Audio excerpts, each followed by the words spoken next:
Problem Lok Sabha का है, ये प्रॉब्लम मेरा नहीं है। मुझे हिंदी आती है तो मैं हिंदी ही बोलूंगा ना।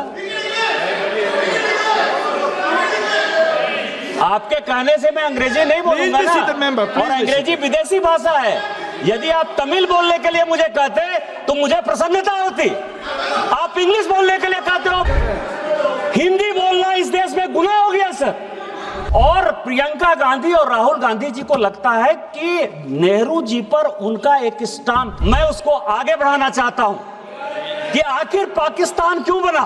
ये जो वर्षा गायकवाड़ है, अब आप समझिए कि इसको इतना भी नहीं पता है कि लॉबी में कोई चलता है तो हंसी मजाक होता है, न्यूज बनाती है, इतना भी नहीं पता है। जब मणिपुर के साथ वही लागू हो गया, जब कच्छ के साथ वही लागू हो गया, जब उत्तर प्रदेश के साथ वही लागू हो गया, तो कश्मीर में कैसी ऐसी बात थी। धन्यवाद सभापति महोदय।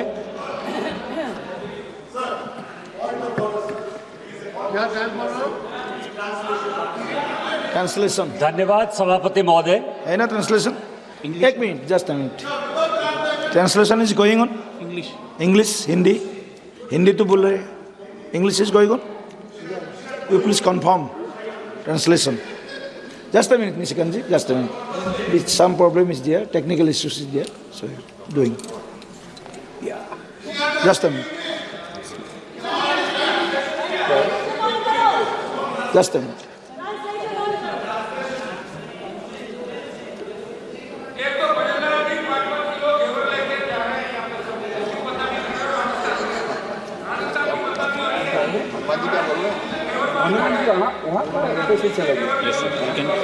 धन्यवाद सभापति महोदय। मैं भारत की सेना का, इस देश के प्रधानमंत्री का धन्यवाद देना चाहता हूं कि जिन्होंने पहलगांव की घटना के बाद अभी कर दिया, अभी से शुरू हुआ, ऑपरेशन सिंदूर करके पाकिस्तान को मुंह तोड़ जवाब दिया। मैं उन लोगों को भी श्रद्धांजलि अर्पित करना चाहता हूं जिनको धर्म के नाम पर, honourable member please sit down, we are working on लोगों को, there some technical issues only, not ये प्रॉब्लम जो है वो, प्लीज वेट, ये प्रॉब्लम लोकसभा का है, ये प्रॉब्लम मेरा नहीं है। मुझे हिंदी आती है तो मैं हिंदी ही बोलूंगा ना। आपके कहने से मैं अंग्रेजी नहीं बोलूंगा ना, और अंग्रेजी विदेशी भाषा है। यदि आप तमिल बोलने के लिए मुझे कहते तो मुझे प्रसन्नता होती। आप इंग्लिश बोलने के लिए कहते हो, विदेशी भाषा है वो, यही मानसिकता है आप लोगों की। कोई तमिल बोलने के लिए कहे, कोई बांग्ला बोलने के लिए कहे तो मुझे गर्व होगा, क्योंकि वो हमारी भाषा है, भारतीय भाषा है। आप अंग्रेजी बोलने के लिए कह रहे हो। Please be seated, please be seated, we are trying, work is going on, please be seated. Some patience should be there, na? Honorable member, you are senior member of the house. Okay. No, you please be seated, please be seated, please be seated. Controversial होगा तो हटा देंगे। No controversy. Vanakkam से शुरू करते हैं, वनक्कम से शुरू कीजिए, वनक्कम से ही शुरू करते हैं, या भालोबासी से शुरू करते हैं, किसी से शुरू करते हैं, बांग्ला से, तमिल से। मैं 2 दिन से सभापति महोदय, मैं 2 दिन से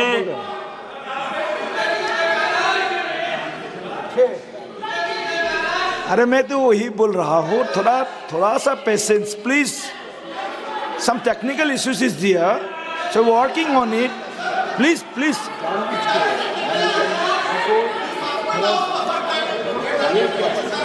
I'm repeatedly telling you that some technical issues is there. ये अभी work is going on. Just a minute. आप ये देखें sir, chairman sir, Please be seated. Chairman sir, अभी 30 मिनट तक बंगाली में भाषण होता रहा। किसी भी तमिलनाडु के सांसद ने इतना चिल्लाकर बात नहीं किया। उनको हिंदी से क्या प्रॉब्लम है सर? हमको तमिल से प्रॉब्लम नहीं, तमिल महान भाषा है, हम तमिल का रिगार्ड करते हैं, आदर करते हैं, सम्मान करते हैं।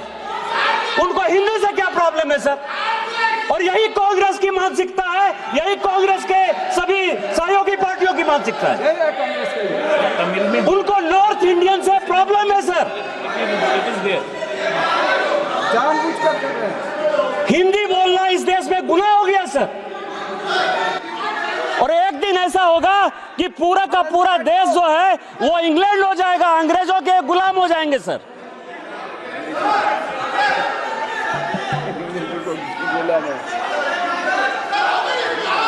सभापति महोदय, सभापति महोदय,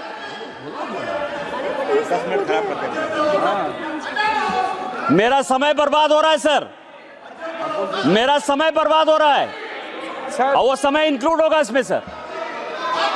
पूरा समय दे देना सर, सर पूरा समय दे देना।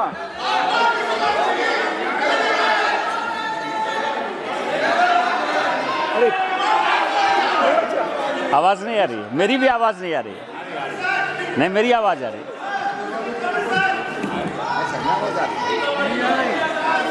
अरे Tamil Hello? also not translated.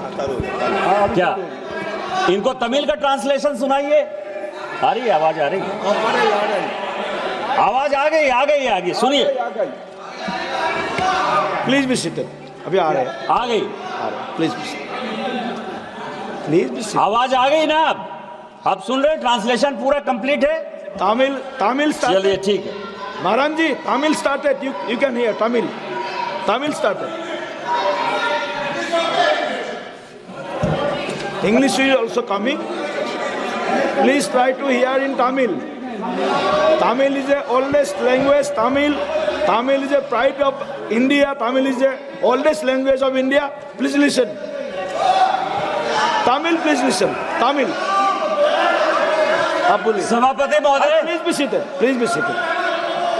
सभापति महोदय, अभी कांग्रेस की इंग्लिश इज ओके। महासचिव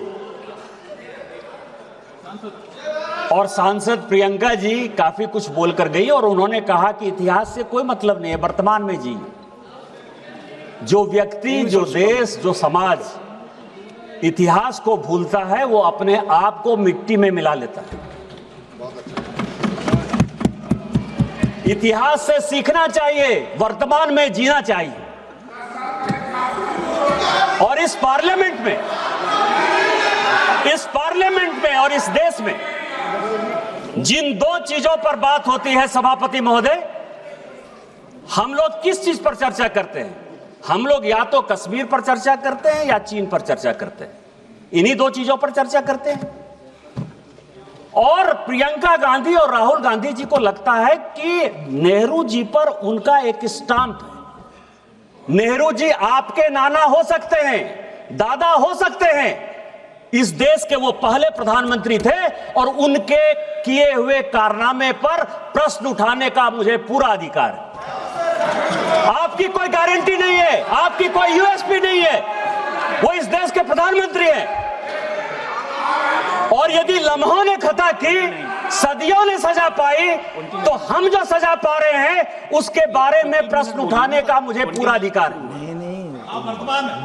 एक किताब है सर जो नेहरू जी ने खुद लिखी और इस समाज को, इस देश को जानने का अधिकार है।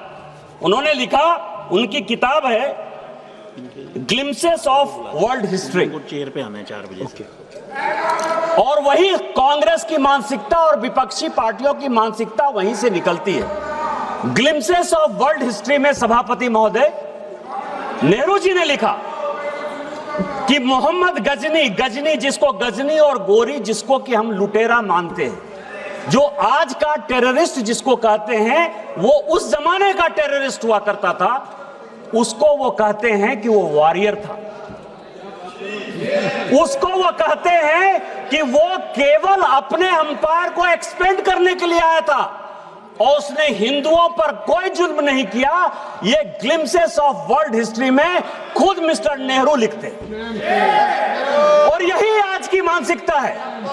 और दूसरी मानसिकता जिसमें कि नेहरू जी के किए हुए कामों पर यह परिवार क्वेश्चन उठाता है। मैं आपको बताऊं कि पाकिस्तान, जिसको कि माननीय गृह मंत्री जी ने बोला, मैं उसको आगे बढ़ाना चाहता हूं। कि आखिर पाकिस्तान क्यों बना, और ये मैं सभी को बताना चाहता हूं कि पाकिस्तान क्यों बना। पाकिस्तान दो लोगों ने बनवाया, एक का नाम था मिस्टर जिन्ना, दूसरा का नाम था लियाकत अली। जब 1946 में, प्लीज, जब 1946 में लियाकत अली इस देश का कट्टर नागरिक होना चाहता था, लियाकत अली वेस्टर्न उत्तर प्रदेश का था और वो यहीं बैठकर राजनीति करना चाहता था। 1946 में जब संविधान सरकार बनी, मिस्टर नेहरू ने और लियाकत ने अपनी आत्मकथा में लिखा है कि नेहरू ने अपनी बहन विजय लक्ष्मी पंडित को 1946 में जब मॉस्को का राजदूत बनाया, उस चीज से लियाकत इतना दुखी हुआ, परिवारवाद से इतना दुखी हुआ कि उसने उसी दिन डिसाइड कर लिया कि जिस दिन भारत का पार्टीशन होगा मैं पाकिस्तान चला जाऊंगा, और पाकिस्तान और हिंदुस्तान का बंटवारा हो गया। वही परिवारवाद आज कांग्रेस को यहां तक ले आई है सर, इस देश को यहां तक ले आई है। अब मैं आपको बता रहा हूं कि हम लोग कश्मीर पर बात करते हैं, 370 पर बात करते हैं। प्लीज प्लीज प्लीज बैठिए, प्लीज बैठिए, प्लीज बी सीटेड, प्लीज माननीय सदस्य बैठिए। मैं डोंट, प्लीज सुनिए इनको। सर ये कांग्रेसियों की आदत है, ये मुझे बोलने नहीं देते। ज्यादा सुनना पड़ेगा फिर। मैं आपको बताऊं सर, अभी पूरा डेलीगेशन, हम लोग 7 डेलीगेशन गए, संजोग से मैं भी उस डेलीगेशन का पार्ट रहा। हमने ये कहा सभापति महोदय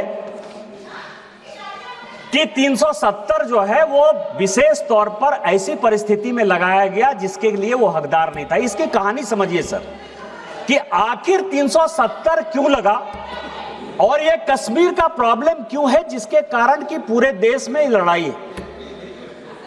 जब 1942 में भारत छोड़ो आंदोलन हुआ, पूरे देश की जनता भारत छोड़ो आंदोलन कर रही थी। हम अंग्रेजों भारत छोड़ो का आंदोलन कर रहे थे। कश्मीर एक ऐसा जगह था सभापति महोदय कि वहां शेख अब्दुल्ला साहब राजा कश्मीर छोड़ो का आंदोलन चला रहा था। ये ऐसा यदि करेंगे सर तो कभी भी कांग्रेस वाले नहीं बोल पाएंगे। ये जो रनिंग कमेंट्री है ना सर, ये जो वर्षा गायकवाड़ है, अब आप समझिए कि इसको इतना भी नहीं पता है कि लॉबी में कोई चलता है तो हंसी मजाक होता है, न्यूज बनाती है, इतना भी नहीं पता है। आप ये समझे सभापति महोदय, मैं आना चाहता हूं विषय पर कि जब शेख अब्दुल्ला का राजा भारत छोड़ो आंदोलन चल रहा था तो जिन्ना बहुत तेज थे।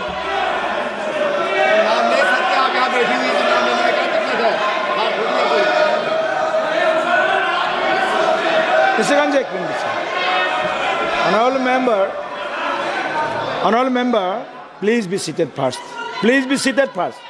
आप बैठिए पहले आपको बैठने बोला है, बैठिए। Please be seated first, please be seated first. आप बार बार बैठे बैठे टिप्पणी कर रहे हैं मेंबर, बैठे बैठे आप टिप्पणी नहीं कर सकते, आपको अलाउ नहीं किया गया है। Please be seated, don't talk, please be seated, please be seated, don't talk please, please. सभापति महोदय, शेख अब्दुल्ला साहब राजा कश्मीर छोड़ो का आंदोलन चलाए हुए थे और जिन्ना ने उस वक्त राजा का साथ दिया, और जिन्ना ने जब राजा का साथ दिया और जब 1947 में भारत का विभाजन हुआ, उस वक्त राजा को यह लगा कि नेहरू जो है मेरे खिलाफ, नेहरू मुझे किसी तरह से भारत के साथ नहीं रहने देना चाहता है और जिन्ना मेरा समर्थन करता है, लेकिन मैं जिन्ना के साथ नहीं जाऊंगा, नेहरू के ऊपर मुझे विश्वास नहीं है। इस कारण से उन्होंने 2-3 महीना अपने डिसीजन को कि भारत के साथ मिलना है कि नहीं मिलना है, उस तरह से उन्होंने डेफर किया। लेकिन जब उन्होंने फिर एग्रीमेंट साइन किया वो वही एग्रीमेंट था सभापति महोदय जो 600 राज्यों ने अलग अलग इंस्ट्रूमेंट ऑफ एक्सेशन साइन किया।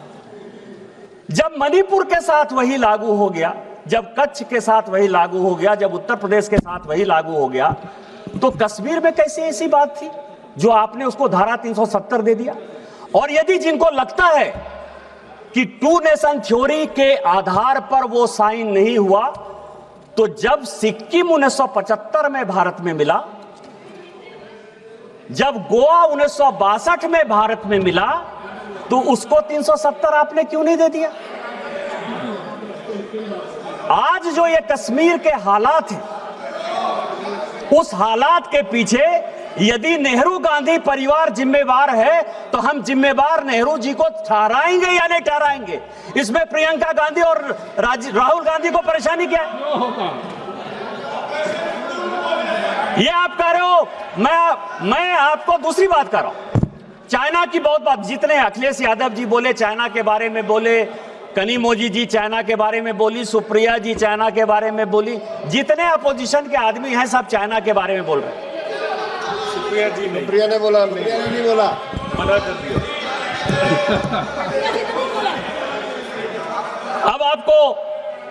अब आपको मैं बताऊं सर, इस देश में क्या क्या हुआ सभापति महोदय।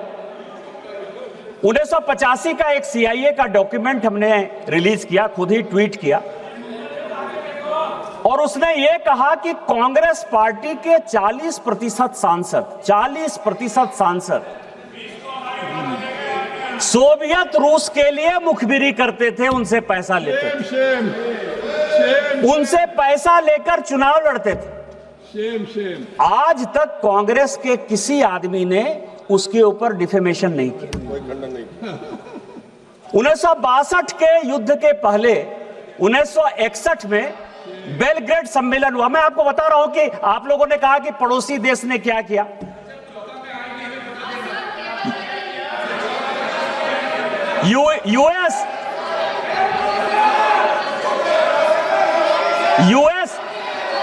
यूएस और अमेरिका, यूएस और अमेरिका के पहले 1961 में नेहरू जी ने कहा तिब्बत देने के बाद, और मैं तिब्बत पर भी आना चाहूंगा सर, कि तिब्बत है क्या। तिब्बत 1886 में भारत का, नेपाल का और तिब्बत का एक समझौता हुआ। आपको पता है कि तिब्बत जो है नेपाल को एक हर्जाना दिया करता था प्रत्येक साल 1954 तक। वो कभी भी चाइना का पार्ट नहीं था, नेपाल का हिस्सा हुआ करता था तिब्बत, और इसी नेहरू की गलती के कारण तिब्बत चला गया। आज चाइना हमारे माथे पर खड़ा है। और 1961 में जब नॉन अलाइनमेंट मूवमेंट का नैम का जब सम्मेलन हुआ बेलग्रेड में, तो मैं आपको बताऊं कि उस वक्त जो कंट्री जो सिग्नेटरी थी हमारी, नेपाल, अल्जीरिया, भूटान, युगोस्लाविया, इन सबों ने जब 62 का युद्ध हुआ सर, सभी के सभी चाइना के साथ चले गए। और उतना छोड़िए, आप पड़ोसी देशों की बात कर रहे हो। 62 में हमारे हारने के बाद नेपाल ने अपना बाउंड्री एग्रीमेंट चाइना के साथ साइन किया, मंगोलिया ने साइन किया, वियतनाम ने साइन किया, कोरिया ने साइन किया। कौन सा देश आपके साथ खड़ा था? कौन सा देश आपके साथ खड़ा था? कौन सा देश खड़ा था आपके साथ? और 62 में क्या हुआ सर? ये सैनिकों की बात कर रहे हैं। मैं आपको एक और कहानी बताना चाहता हूं, आप सैनिकों का क्या सम्मान और असम्मान करते हैं। 71 का जो ढिंढोरा आप पीट रहे हैं कि 71 में हमने इतना बड़ा विक्ट्री कर लिया, इतना बड़ा विक्ट्री कर लिया, एक और देश को हमारे माथे पर खड़ा कर दिया। यदि बनाना था तो टू नेशन थ्योरी में हिंदू बांग्लादेश बनाना था और मुस्लिम बांग्लादेश बनाना था। लेकिन जो फील्ड मार्शल थे जनरल मानिक शाह, जिनके कारण कि हम युद्ध जीते, आप सैनिकों की बात कर रहे हो। आपको पता है कि 72 में जब उनको फील्ड मार्शल की उपाधि मिली, फील्ड मार्शल वो होता है कि जो जनरल को मिलता है, जो आर्मी चीफ को जितना पैसा मिलता है, दरमाहा जिसको कहते हैं पैसा, वो पैसा उसको मिलेगा, इसीलिए वो फील्ड मार्शल है। उतनी सुविधा उसको मिलेगी, इसीलिए फील्ड मार्शल है। आपको आश्चर्य होगा सभापति महोदय कि 1972 से लेके 2007 तक इस कांग्रेस सरकार ने उनको पेंशन तक नहीं दिया। फील्ड मार्शल का पैसा तो छोड़िए, जब कलाम साहब राष्ट्रपति हुए और उन्होंने इंटरवीन किया तो 2008 में फाइनली उनको पेंशन मिला। आप आर्मी चीफ की इज्जत नहीं करते हो, 71 बार के हीरो की इज्जत नहीं करते हो, और आप कहते हो कि आप सेना के बारे में सम्मान करते हो। मैं आपको 62 के युद्ध की बात बता रहा हूं सर। इन्होंने अपने रिश्तेदार को, भाई भतीजाबाद केवल पॉलिटिक्स में नहीं, 1962 के चाइना युद्ध के समय इन्होंने असम नेपा का जो हेड है वो मिस्टर कौल को बनाया। कौल कौन था?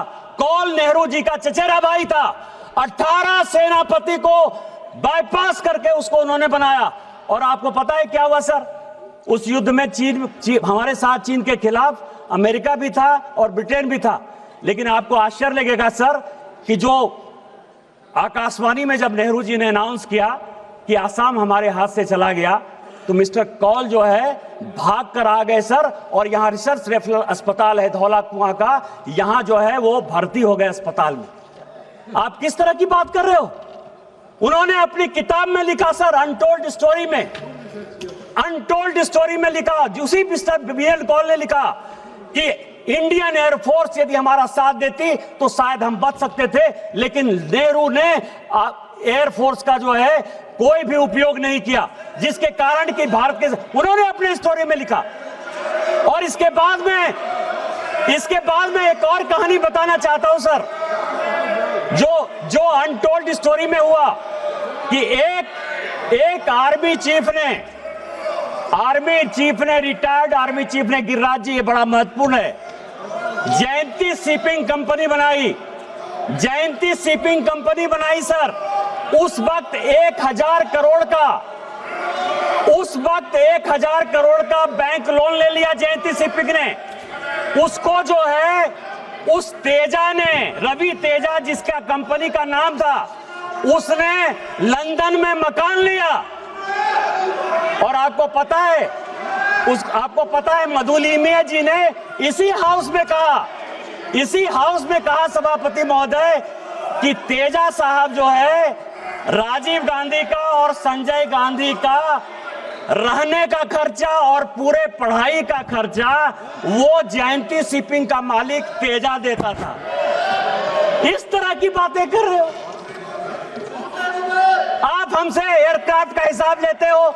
62 के युद्ध में, 65 के युद्ध में, 71 के युद्ध में कितने एयरक्राफ्ट गिरे ये आपको पता है? ये पार्लियामेंट में आज तक डिस्कस नहीं हुआ। हमने इसका कभी हिसाब नहीं मांगा। IMF का लोन 1948 से लेके 2010 तक यदि मुझे बताओगे तो मैं ये बताऊंगा कि पाकिस्तान को 1948 से लेके 2010 तक IMF और वर्ल्ड बैंक लोन देता रहा। आपने एक बार भी उसके ऊपर क्वेश्चन नहीं किया। लेकिन हमने जो है, जब अभी ऑपरेशन सिंदूर के बाद IMF और वर्ल्ड बैंक लोन लेना चाहती थी, हमने विरोध किया। भारत ने पहली बार विरोध किया। आप सुनना चाहते हो? 65 के युद्ध में 45 एयरक्राफ्ट आपने लूज किया। 1971 के युद्ध में 71 एयरक्राफ्ट आपने लूज किया। आपसे कभी किसी ने हिसाब पूछा? हम देशभक्त नागरिक हैं। भारतीय जनता पार्टी का जन्म ही उसी से हुआ है। श्यामा प्रसाद मुखर्जी जी ने इस कश्मीर को बचाने के लिए अपना बलिदान दिया है। माननीय नरेंद्र मोदी जी ने 1952, 92, 93 में झंडा फहराने के लिए अपने जान की परवाह नहीं की। हमारे लिए एक एक नागरिक महत्वपूर्ण है। आतंकवादी को मिट्टी में मिलाएंगे, पाकिस्तान ऑक्युपाइड कश्मीर को भारत का अंग बनाएंगे। यही हमारा संकल्प है, यही हमारा न्यू नॉर्मल है। और जिस दिन ये बनेगा उस दिन भारत एक होगा। आपने मुझे मौका दिया। इन्हीं शब्दों के साथ जय हिंद, जय भारत। बहुत बहुत धन्यवाद।